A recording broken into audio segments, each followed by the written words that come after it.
This week's best MMA bets, we're talking about UFC Vegas 46, Chikadze versus Kattar. Fantastic main event.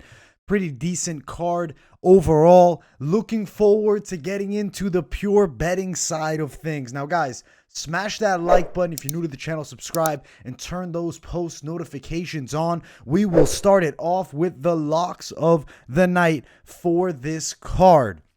Lock number one. It's our main event fighter who's a strong favorite. It's Giga Chikadze. I really do believe he'll be victorious against Calvin Kattar. Value-wise, he's sitting around the minus 220 range. I feel like we're going to see him outstrike Calvin essentially from start to finish. The only real concern I have would be potentially gassing for Giga Chikadze. We haven't seen him go late in mixed martial arts. Hasn't been in a 5-rounder before. This will be his first. Calvin Kattar was able to sit in there and go 5 rounds, getting beaten down by Max Holloway. Granted, the striking power difference is real, and it strongly favors from Holloway to Chikadze, Giga Chikadze. This is a high-level K1 kickboxer. I believe the striking will be on display. I think Kattar will make it a fight, but Chikadze will do more. I do expect him to get the finish, potentially 3rd, 4th round KO, TKO, which would be huge if he could be the first guy to stop to stop Calvin Kattar. Giga Chikadze is the guy here, and I do expect him to be victorious. First of the locks of the night. Now, the second lock of the night, I really like Katlyn Chookagian over Jennifer Maia. Looking at the value, it's sitting at about minus 175 for best Katlyn Chookagian.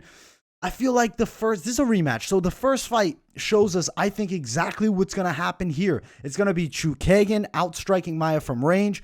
Even if Maia can close some distance and have moments, the height differential will be a serious factor. I see Chookagian staying on her feet for most of this one. It's not like Maia brings in that elite wrestling game. Great jiu-jitsu, but doesn't have the ability to get this fight to the floor easily here. I see Chookagian outstriking her. She's a good favorite here. I do expect her to get the win. I like her a lot in this matchup, especially around that minus 175 price tag. Second of the locks of the night.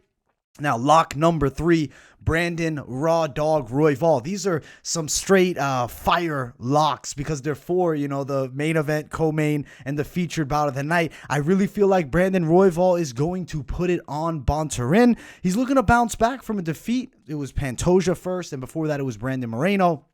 I feel like coming into this matchup, he has a lot of factors that really favor him. His unpredictability, his dangerous striking, gas tank, nasty submission skill set. He's a good favorite. The value actually isn't bad here. Best value minus 160 for Brandon Royval. I don't think Bontorin's going to make weight because he just missed weight up a weight class at 35. Now he's down at 25 again. I expect him to be off on the scales. I could see Bontorin gassing, Royval getting a finish in probably the second round here.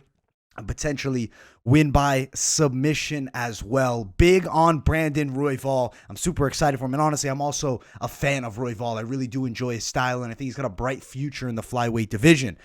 The next of our locks of the night, Valeshev Borashov, a.k.a. Slava Claus. I think that he is going to put on a dominant display against Dakota Bush. I expect him to knock him out. Now, the value for that one, you find it best around minus 190. It's actually not too bad because Slava, I really feel like, has the attributes and skill set to put it on Bush. Bush's game would need to be chain wrestling here. I don't think he has the wrestling tools to do that to Slava. I expect Slava to knock him out potentially in the first or second round. The man has very dangerous power. His takedown defense is going to be getting consistently better, and I don't think Bush has the style to defeat him here in his first fight in the UFC for Slava. I'm super pumped for it.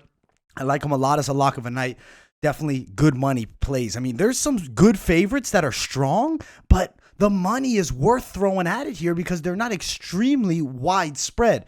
And now the final of the locks of the night, Sedyukub Karamanov over Brian Kelleher. The value for Sedyukub is about minus 155 at best. You'll find him around that range.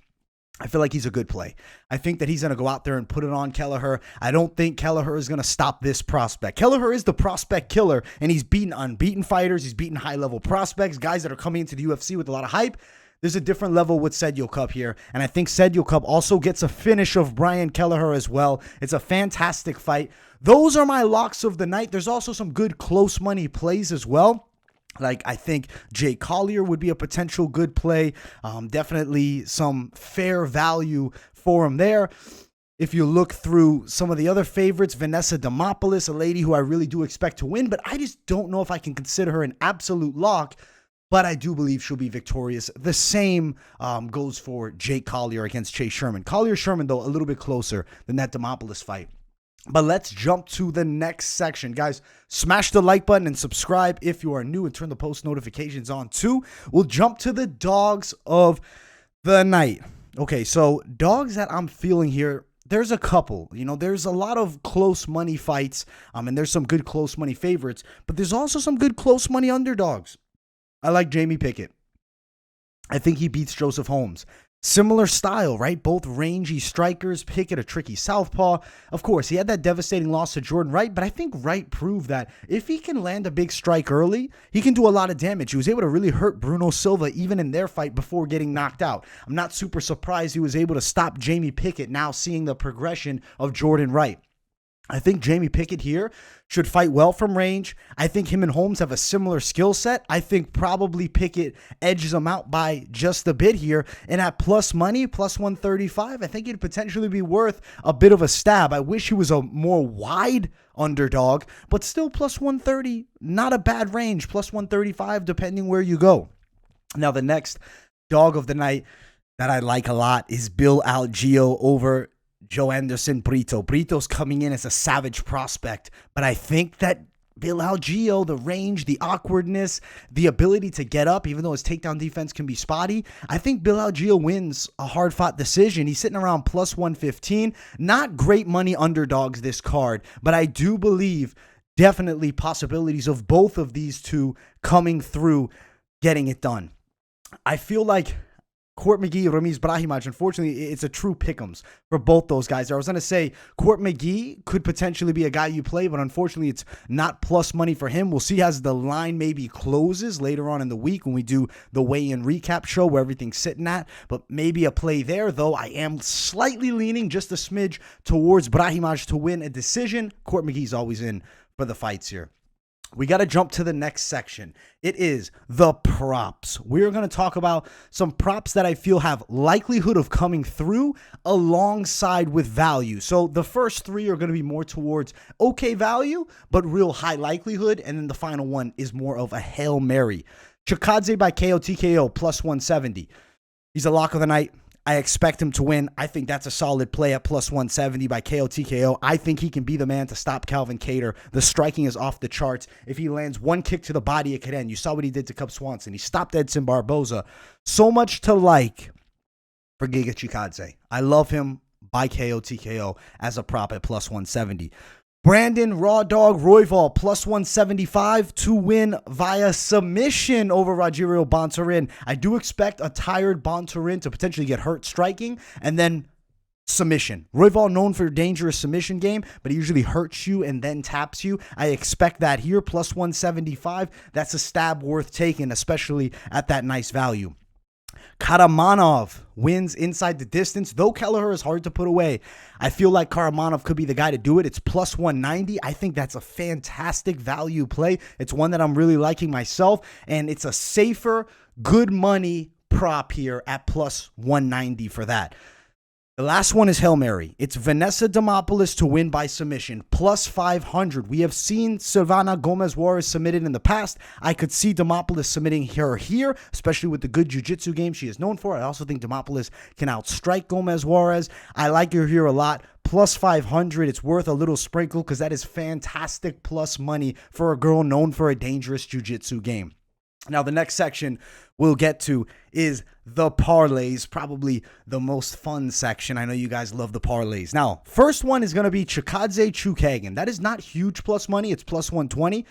But I think both of them get it done. I think plus 120 is fantastic value for a parlay that I really think has high likelihood of coming through. If you wanted to add a little bit more to it, you can keep Chikadze Chukagan and add in Brandon Royval plus 250. These are some good locks that can be played to valuable parlays here. I think that's a great three-fighter parlay. I see those three getting it done. And now, the one that's more of a Hail Mary style play, Chikadze, Chukagan, Royval, Bodashev, but I expect them all to win. It's plus 450. That is fantastic plus money. It's honestly off the charts plus money. You're not going to find anything much better than that.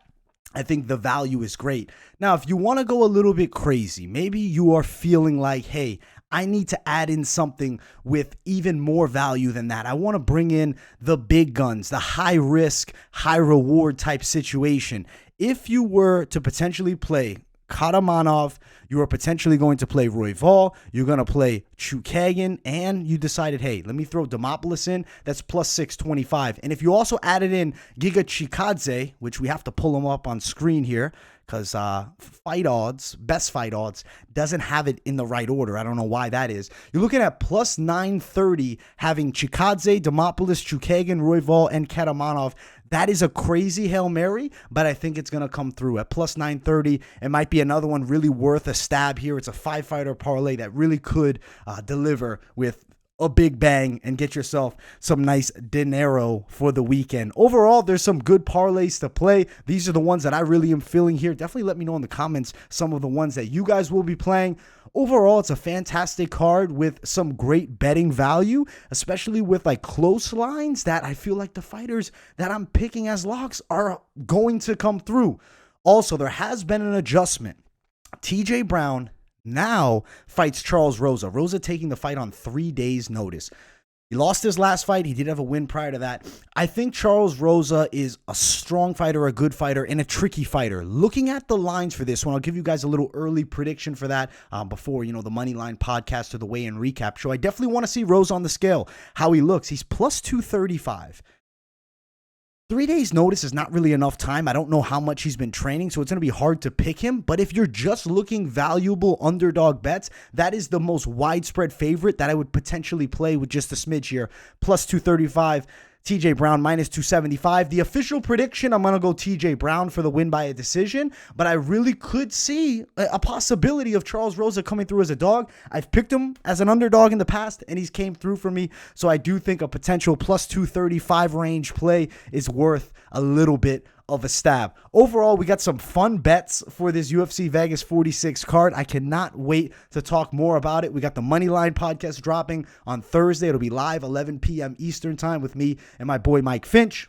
Friday, the weigh-in recap show, and Saturday, of course, we're kicking it off with the first fight companion of 2022. So make sure you guys tune into that. Guys, much love to each and every one of you who continues to support. If you're new, subscribe to the channel. Turn those post notifications on. Don't forget to like the video. Let me know in the comments what you guys think. Thank you all so much, and I will see everyone in the next video.